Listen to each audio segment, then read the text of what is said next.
La compagnie des petits, c'est fini. Le tribunal de commerce de Marseille a prononcé hier la liquidation judiciaire de l'enseigne de prêt-à-porter.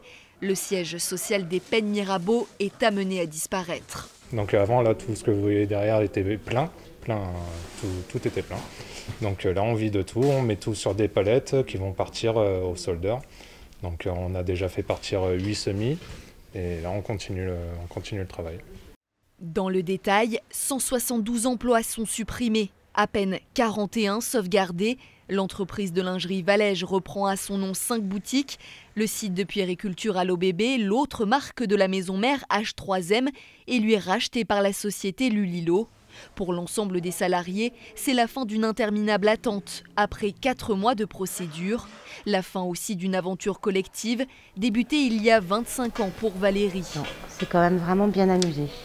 Le tout avec beaucoup d'amour. La combi de surfeur. Alors forcément, au moment de faire ses adieux, le cœur est lourd.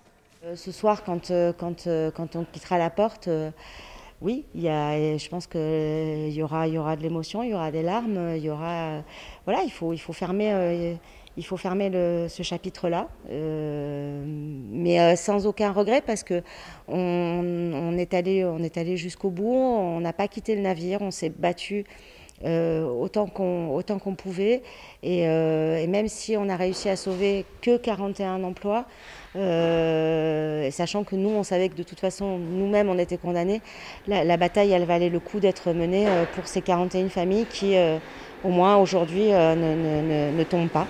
Même sentiment pour Gérald. À 49 ans, il s'interroge sur la suite. Parce qu'on n'est pas trop vieux pour trouver un nouvel emploi. Oui, il y a beaucoup d'inquiétudes. On ne sait pas où on va.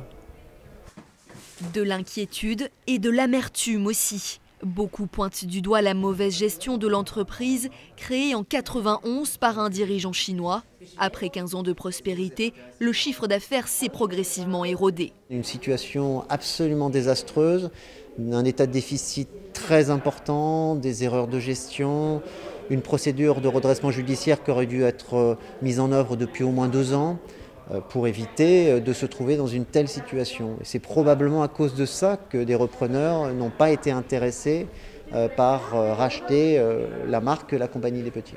Le procureur de la République a d'ailleurs ouvert une enquête au sujet d'éventuelles fraudes et abus de confiance commis par la direction dans les mois précédant le redressement judiciaire.